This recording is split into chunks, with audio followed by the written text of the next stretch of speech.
Introducción a la Escuela Austríaca de Economía por Gabriel Zanotti. Capítulo 1. Conceptos generales sobre la Escuela Austríaca. Punto número 1. Historia. Se podría colocar una fecha simbólica en la economía como ciencia en 1776, aunque esta sea una muy discutible. En efecto, en este año se publicó el primer libro que presenta a la economía como estudio sistemático y ordenado, La riqueza de las naciones, del famoso Adam Smith. Nace entonces la Escuela Económica Clásica. Pero a pesar de los grandes aciertos de dicha escuela, principalmente comercio exterior y su filosofía social subyacente, había algunos problemas. Veamos cuáles fueron. Tenemos en primer lugar su teoría del valor, la tesis del valor trabajo, mezclada con la teoría del coste de producción, como demostraremos más adelante.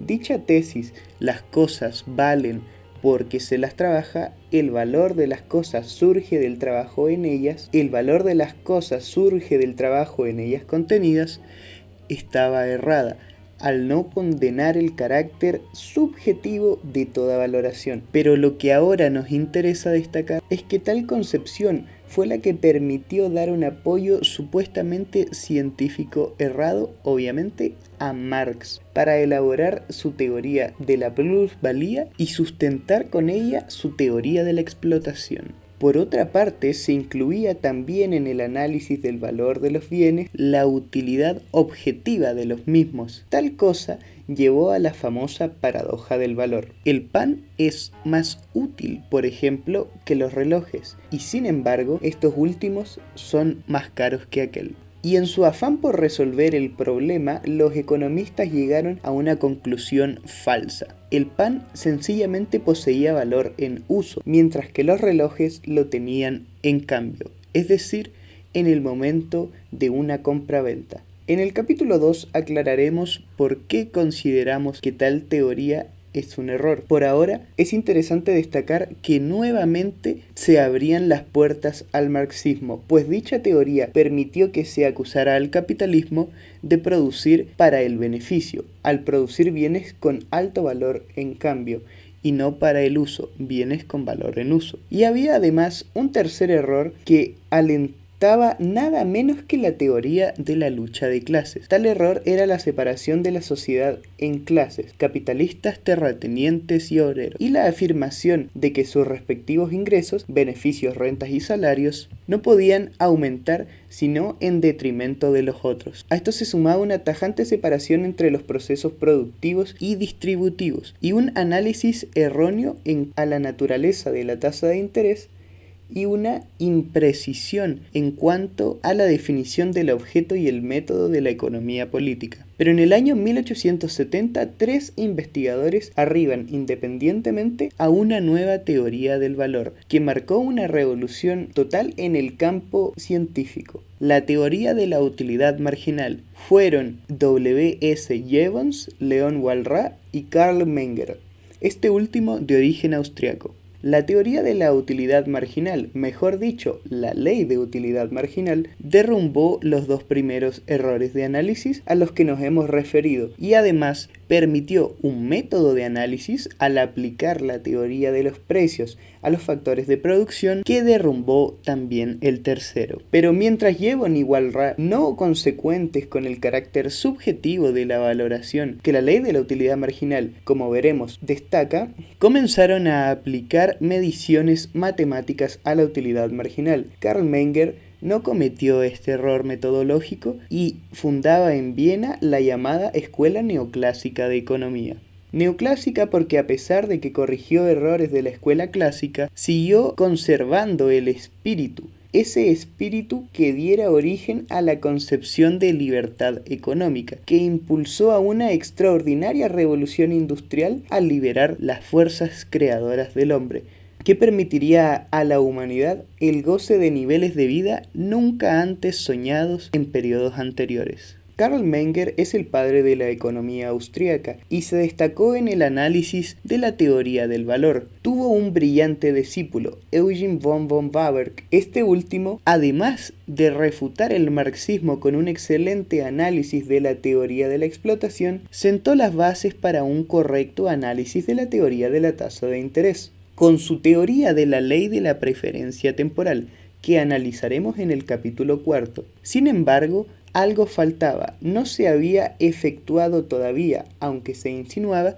un análisis epistemológico coherente subjetivo de la economía política. Por otra parte, la teoría del dinero estaba muy poco desarrollada y la teoría del interés cometía algunos errores metodológicos, al tener fundamentos psicológicos que, como veremos luego, no corresponden al método de la economía. Faltaba, pues, una terminación, una consolidación y un ordenamiento metodológico. Debemos a Ludwig von Mises esta consolidación y ordenamiento. Mises, además de complementar la teoría austríaca, terminando de analizar las teorías del dinero, de la tasa de interés y el ciclo económico, realizó algo indispensable. Dio a la economía política una base metodológica seria y precisa, y sobre esta base, a la que luego nos referiremos, construyó el edificio de la economía. Resultando de este maravilloso trabajo intelectual fue el libro La acción humana, Tratado de Economía, libro que asombra por su rigor científico y que hace de la economía una serie de teoremas encadenados. Esta metodología es la que trataremos de ver a continuación. Punto número 2. Metodología.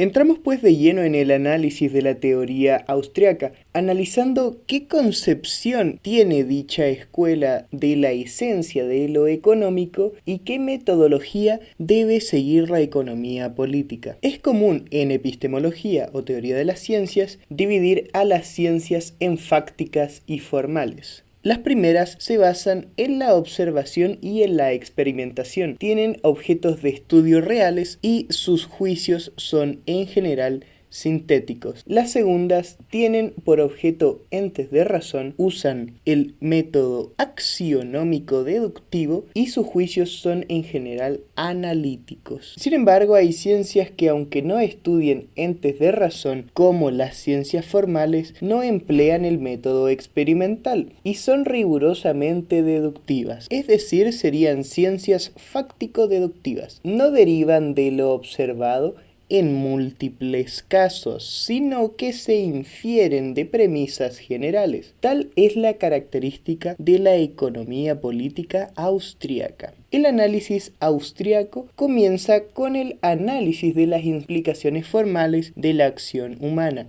Tal cosa se realiza porque la esencia de lo económico, como pronto veremos, está en la esencia de la acción humana. Luego, sobre tales bases, que serían los axiomas del sistema, se van deduciendo todas las consecuencias lógicas de los mismos, llegando a los teoremas correspondientes. Dichos teoremas son las leyes económicas. Ahora bien, tales leyes son leyes que indican relaciones de causa y efecto, que indican tendencia y no exactitud matemática. No existen en economía constantes, como en la física. En esta última, las leyes tienen relaciones de causa y efecto con constantes y por lo tanto expresables matemáticamente, pero tal cosa no podemos hacerlo en economía. No podemos, por ejemplo, decir que si la demanda aumenta un 50%, el precio aumentará exactamente otro 50%. Solo podemos decir que tenderá a aumentar otro tanto. Pero no hay medición matemática posible. Las mediciones solo son datos de la historia económica. Carecen de todo interés para la teoría económica pura. Ahora bien, en la escuela austríaca el uso del método deductivo presenta una serie de problemas que debemos aclarar, especialmente en cuanto a fijar los límites entre las implicaciones formales de la acción y la economía política propiamente dicha. Haremos ahora un análisis introductorio de dichas implicaciones formales, donde podemos encontrar de lleno en el estudio de los conceptos básicos de economía y donde fijaremos los límites anteriormente aludidos. Punto número 3. Praxeología. El estudio de la acción humana desde el punto de vista de las implicancias formales de la descripción de la acción humana recibe el nombre de praxeología. Es la propedéutica o estudio preliminar que brinda los conceptos básicos de los cuales se derivan luego las diversas leyes económicas. Parte de un primer axioma fundamental, que es la descripción de la acción humana. En la acción humana encontramos in situ el concepto de lo económico. En efecto, la acción humana implica el intento deliberado de pasar de un estado menos satisfactorio a otro más satisfactorio. Primer axioma. Es decir, la insatisfacción es el incentivo de la acción. El sujeto que actúa lo hace porque está insatisfecho y busca mejorar su situación. Cuando un hombre actúa, pues busca un fin, el deseo que intenta satisfacer, y recurre a medios para lograr este fin, el hecho de que el hombre actúe indica que tales medios son escasos, o sea, insuficientes para lograr la satisfacción de todas las necesidades. Pues si los medios fueran superabundantes como para lograr la completa satisfacción de todas las necesidades, el hombre estaría totalmente satisfecho y entonces no actuaría. Si el sujeto actuante al actuar logra el fin que se había propuesto con su acción, obtiene con respecto a la situación menos satisfactoria que dejó una diferencia psíquica denominada ganancia psíquica o simplemente ganancia. El valor otorgado a la situación abandonada se denomina costo de la acción. Por ejemplo, como explica Mises en su libro Teoría o Historia, un estudiante debe dar un examen y para ello debe quedarse estudiando el fin de semana en vez de pasar este mismo fin de semana con sus amigos en el campo. Elige pues entre la situación que le satisface más estudiar y dar el examen y la que le satisface menos el fin de semana en el campo. Luego dirá, este examen me costó un fin de semana con mis amigos en el campo. Es decir, ganancia es la diferencia positiva entre la situación lograda y la situación abandonada. Si, al contrario, al lograr la nueva situación el sujeto actuante observa que la situación le satisface menos de la que ha abandonado, obtiene entonces una diferencia negativa, denominada pérdida. Toda acción humana busca siempre pues la ganancia o utilidad. El que dona sus bienes a los pobres busca el bienestar del prójimo, entre paréntesis, utilidad obtenida. El que invierte busca ganar dinero, utilidad obtenida, etc. Pero el hombre, para llegar al fin de su acción, debe recurrir a específicos medios que, como inferimos, son escasos. Para aumentar el margen de utilidad de su acción, el hombre trata siempre de elegir aquellos medios que le permitan llegar al fin de la manera menos costosa posible. Este proceso se denomina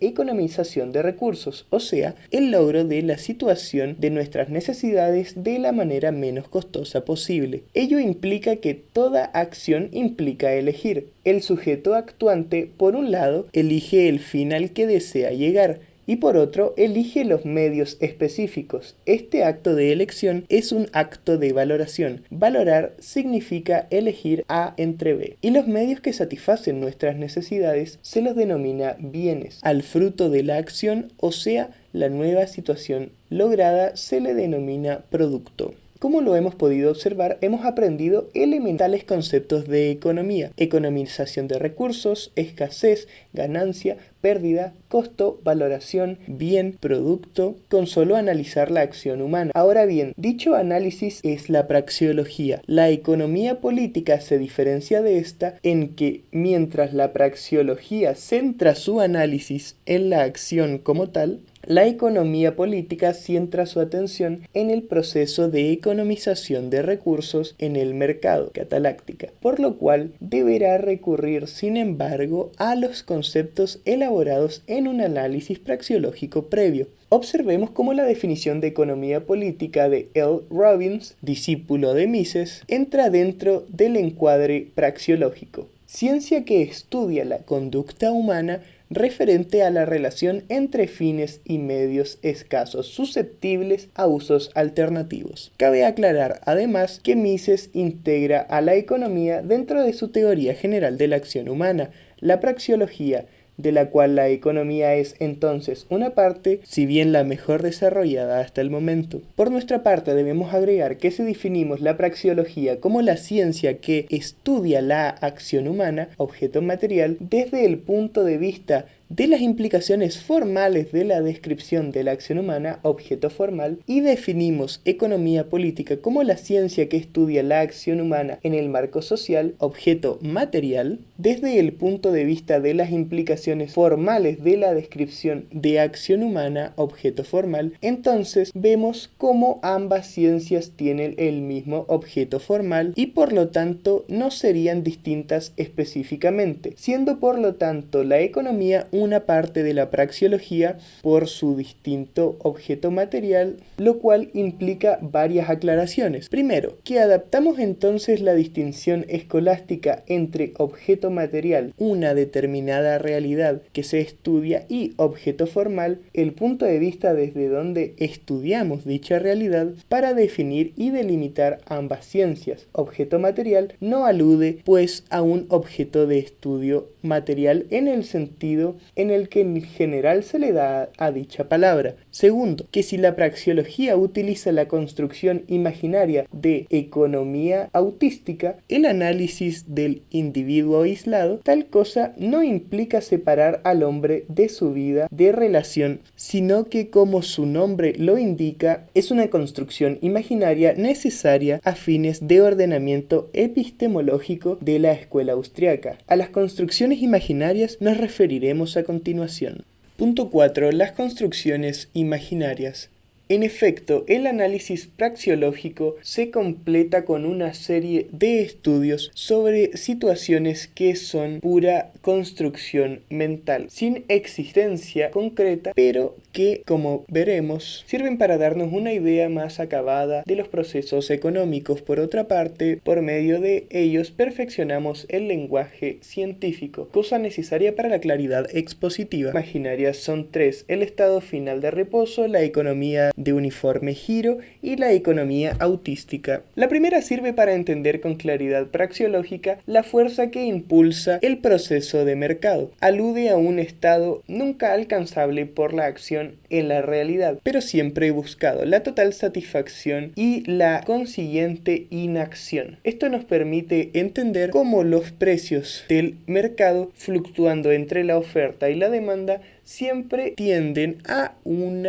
inalcanzable precio final, el cual es inalcanzable por cuanto el hombre está siempre insatisfecho y por eso actúa, estando por ello la oferta y la demanda en constante agitación, aunque siempre tendiendo a un estado en el que dicha agitación termine, situación que, como dijimos, es inalcanzable en este mundo real, por la natural escasez de recursos incita en el mismo. La segunda nos permite analizar con más precisión lógica los cambios que la acción suscita, partiendo de una imaginaria situación en la que no hay cambio en la acción, pues es obvio que debemos primero imaginarnos tal estado de cosas para después poder observar los fenómenos que siguen a un cambio en la acción. Si queremos analizar, por ejemplo, el aumento de un incremento de la oferta, y solo eso, debemos partir de una oferta constante y de una demanda constante, para luego observar los efectos de un cambio en la oferta a demanda constante. Obviamente, oferta y demanda están en constante cambio, aumento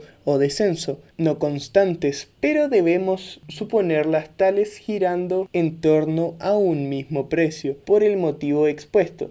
Dice von Mises al respecto: si queremos analizar los complejos fenómenos que la acción suscita, forzoso es comencemos ponderando la ausencia de todo cambio para después introducir en él un estado para después estudio determinado factor capaz de provocar específica mutación, la cual podremos entonces cumplidamente examinar suponiendo invariadas las restantes circunstancias. La tercera construcción tal vez no corresponda a llamarla imaginaria, pues es algo que puede efectivamente existir. Sin embargo, se le incluye dentro de las construcciones por constituir indispensables modelos de análisis como las anteriores. Se trata del modelo de economía robinsiana, es decir, los problemas con los que choca el individuo aislado en el proceso de economización de recursos. Es un modelo que tiene una importancia capital, pues de él se derivan conceptos como el interés, capital, ahorro,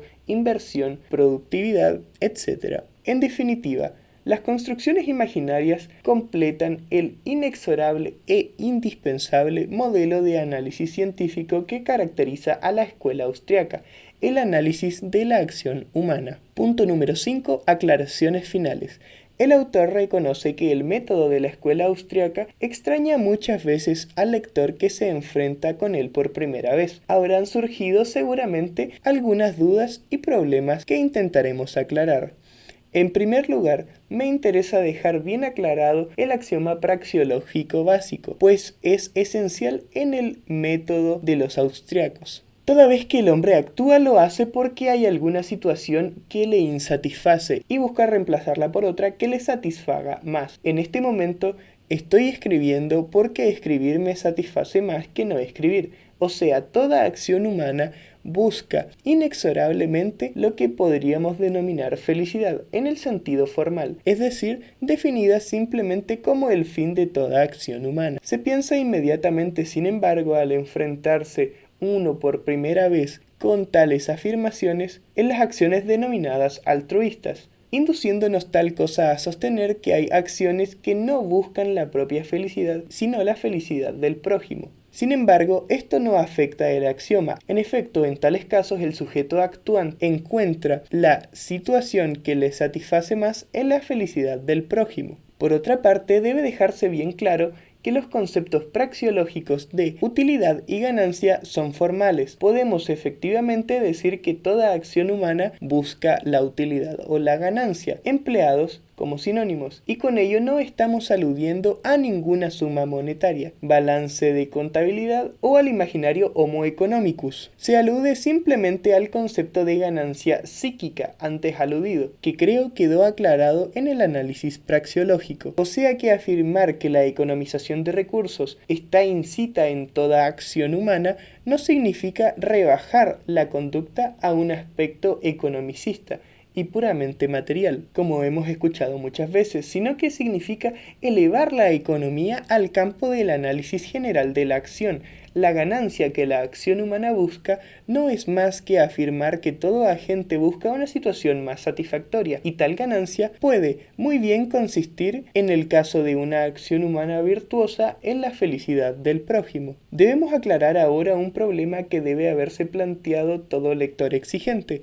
Si las implicaciones formales de la praxeología no implican la asignación de contenidos específicos a los fines de la acción, ¿cómo poder concluir a partir de tales implicancias que los vendedores prefieren en general los precios altos a los bajos y los compradores en general los precios bajos a los altos? Respondemos diciendo que, en efecto, es cierto que tales proposiciones, las preferencias de vendedores y compradores respecto a los precios, no pueden ser deducidas de las implicaciones formales de la praxeología. Sin embargo, el sistema deductivo se mantiene intacto, pues tales serían las únicas proposiciones inducidas en la economía, las cuales pueden ser colocadas como premisas en el sistema. Así como en las ciencias puramente experimentales puede haber juicios analíticos sin dejar de ser por ello experimentales, puede haber en las ciencias deductivas algunos pocos juicios inducidos sin dejar de ser por ello deductivas. Debe además aclararse que la praxeología se diferencia de la psicología en cuanto a objeto y método. Se podría decir que este último se concentra en el porqué de la acción, mientras que la primera centra su análisis en el qué de la acción humana. Esto es, centrando su atención pura y exclusivamente en las implicancias